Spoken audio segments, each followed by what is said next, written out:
दोस्तों, मैं हूं रामकेश चौधरी और आज अपन बात करने वाले हैं अपने गैस पावर साइकिल पर। थर्मोडायनामिक्स का बहुत ही महत्वपूर्ण टॉपिक है, इससे बहुत सारे क्वेश्चंस आते हैं।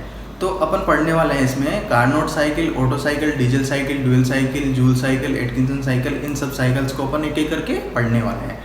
तो मैं आपसे कहूँगा कि अगर आपको ये सारे साइकिल्स पढ़ने हैं तो आप चैनल को सब्सक्राइब कर लें और साथ ही बेल आइकन को ओपन कर लें, जिससे कि आपको आने वाले वीडियोस के नोटिफिकेशन मिलते रहेंगे आसानी से।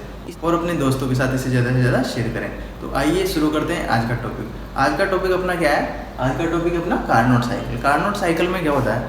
कार्नोट साइकिल में अपने पास 4 प्रोसेस होती है।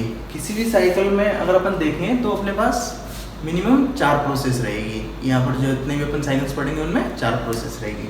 अब इसमें कौन कौन सी प्रोसेस रहती है? ये 4 प्रोसेस कौन कौन सी रहती है देखिए, ग्राफ की सहायता से आपको समझ में आएगा जल्दी।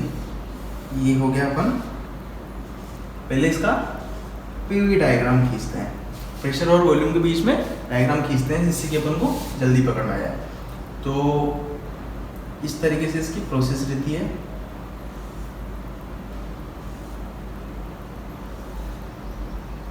एक पॉइंट, 2 पॉइंट, 3 पॉइंट, 4 पॉइंट। सबसे पहले तो क्या हो रहा है? सबसे पहले हो रहा है अपना 1 to 2। ये क्या हो रहा है? कंप्रेशन हो रहा है। कंप्रेशन हो रहा है कौन सा? कांस्टेंट एंट्रोपी पर, S बराबर C। S बराबर C मतलब आइसेंट्रोपिक या कांस्टेंट एंट्रोपी पर क्या हो रहा है? कंप्रेशन हो रहा है अपनी साइकिल में। ठीक है, अब चलते हैं अपन 2 से 3 पर। 2 से 3 पर जब आए अपन, तो यहाँ पर क्या हो रहा है? यहाँ पर अपने हो रहा है हीट एडिशन। क्या हो रहा है? Heat addition. क्यों हीट एडिशन हो रहा है?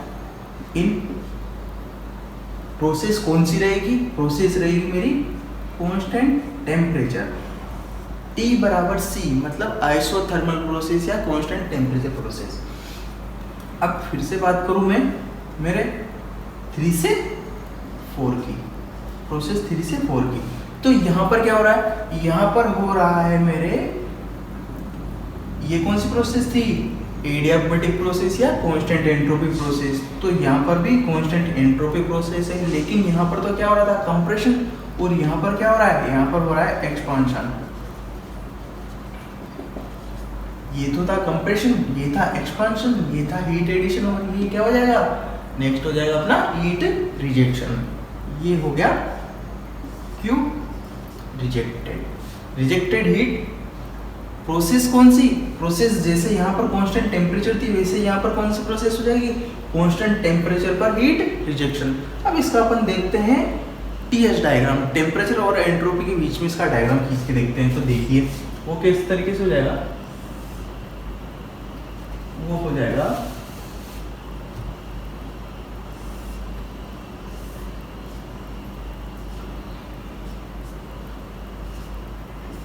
TH diagram.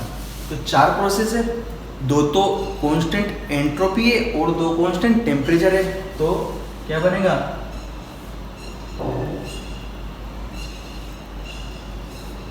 दो तो हो गई कांस्टेंट टेम्परेचर, 2 हो गई कांस्टेंट एंट्रोपी।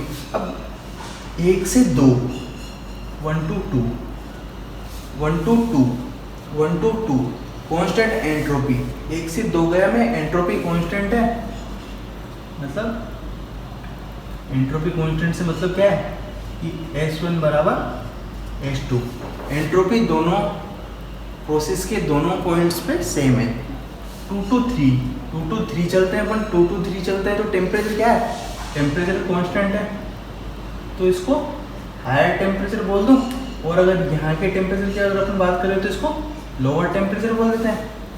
2 to 3 जब अपन आए तो यहाँ पर कौन सी प्रोसेस हो रही है? यहाँ पर हो रही है heat addition. 2 to 3 temperature constant, 3 to 4 आ जाएगी। तो 3 to 4 में जब आप आए तो यहाँ पर क्या हो रहा है? एक्सपांशन हो रहा है। लेकिन एक्सपांशन की क्या सिचुएशन है, क्या कंडीशन है? एंट्रोपी कांस्टेंट है, S3 is equal to S4। ठीक है, इन चीज़ों को दिमाग में बैठा लीजिएगा। अपना कंप्रेशन हो रहा है कांस्टेंट एंट्रोपी पर, अपने हीट एड हो रही है कांस्टेंट टेम्परेचर पर, हीट रिजेक्ट हो रही है कांस्टेंट टेम्परेचर पर। ठीक है, 4 प्रोसेस हो गई, इनको लिख लीजिएगा। कांस्टेंट एंट्रोपी पर कंप्रेशन, कांस्टेंट टेम्परेचर पर हीट एडिशन, कांस्टेंट एंट्रोपी पर एक्सपांशन और कांस्टेंट टेम्परेचर पर हीट रिजेक्शन। इनको आप नोट कर लीजिएगा। अब अपन देखते हैं इसकी एफिशिएंसी। एफिशिएंसी निकालने के लिए क्या होता है, एफिशिएंसी का सीधा सा फॉर्मूला होता है क्या, आउटपुट अपॉन इनपुट। एफिशिएंसी क्या होती है, इसको नीटा से डिनोट करते हैं, ये हो गई आउटपुट अपॉन इनपुट। जितना मिला जितना दिया था उन दोनों का रेशियो अगर अपन निकालते हैं तो वो दक्षता हो जाती है किसी भी चीज़ की। अगर अपन बात करते हैं तो यहाँ पर आउटपुट क्या है और इनपुट क्या है ये अपन देखते हैं, ठीक है। तो उसके लिए आप ये डायग्राम बना लीजिएगा। इसको मैं साफ कर देता हूँ, इसको वीडियो को पुश करके इसको बना लीजिएगा, ठीक है।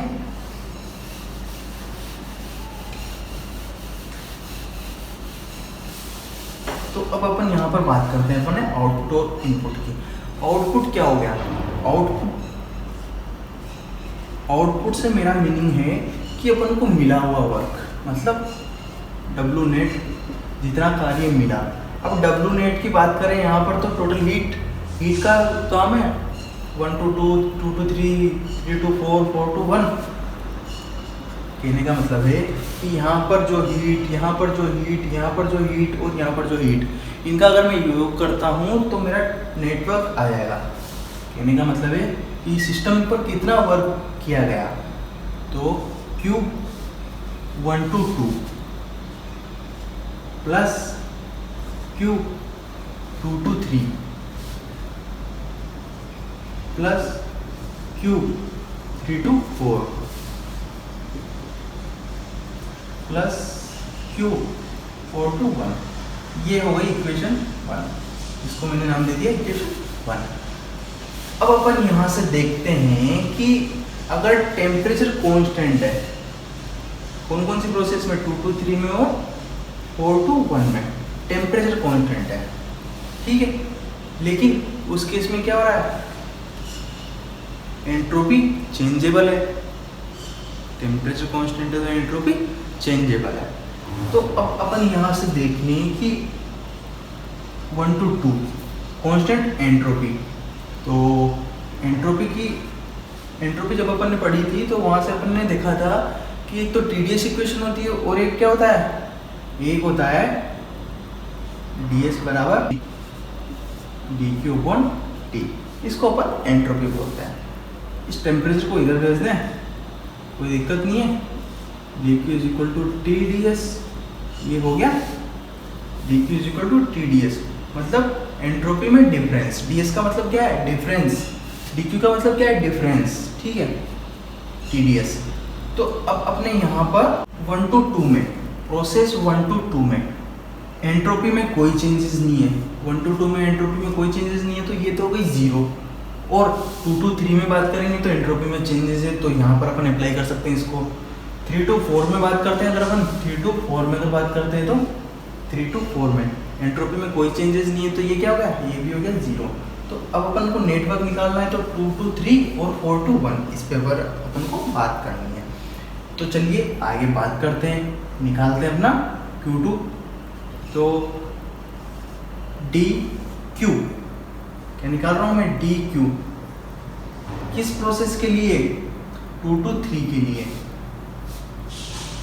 2 to 3 के लिए क्या हो जाएगा, TdS। तो 2 to 3 में टेम्परेचर कौन सा है, हायर टेम्परेचर, जिसको मैं TH लिख सकता हूँ, जिसको क्या लिख सकता हूँ, TH। और DS की बात करें तो यहाँ पर एंट्रोपी का डिफरेंस, तो हायर माइनस लोअर, डिफरेंस क्या होता है, हायर माइनस लोअर, तो S3 माइनस S2 क्या हो जाएगा, S3 माइनस S2, ये हो गया। इसको मैं इक्वेशन दे देता हूँ 2। ऐसे अगर मैं निकालना चाहूँ मेरा Q dq 4 to 1 के लिए, 4 to 1 के लिए प्रोसेस 4 to 1, ठीक है।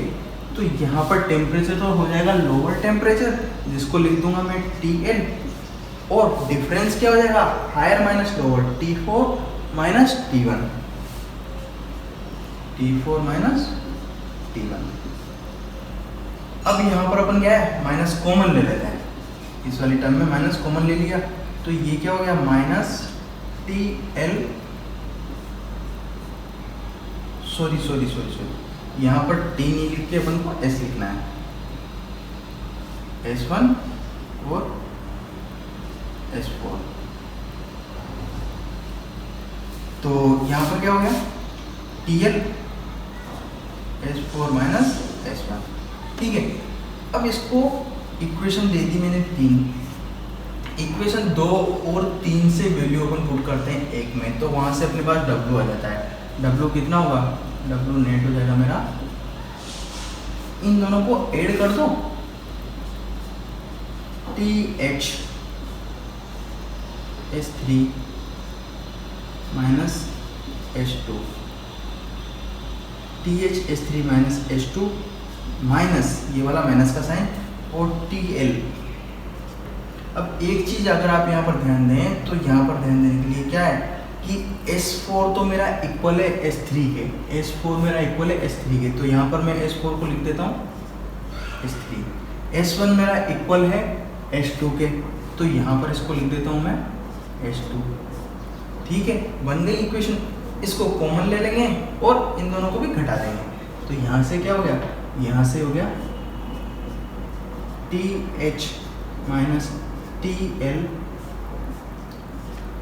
S3 माइनस S2, ये आ गई W नेट यहाँ पर रखने के लिए, आउटपुट के लिए। अब इनपुट की बात करें तो हीट एडिशन कहाँ पे कर रहे हैं अपन, 2 to 3 में, 2 to 3 में हीट एडिशन कर रहे हैं, 2 to 3 में जो ये आई ना, यही मेरी हीट एडिशन है या इनपुट है, इसको क्या बोल सकते हैं, इनपुट। अब इस इनपुट को यहाँ पर रखना है अपन को, तो मैं इसको यहीं पर कर देता हूँ, आप थोड़ा देख लीजिएगा। तो यहाँ पर वैल्यू पुट करते हैं अपन, तो क्या हो जाएगा, नीटा is equal to output upon input, तो आउटपुट तो मेरा ही निकल गया है यहाँ से ये वाला, तो TH माइनस TL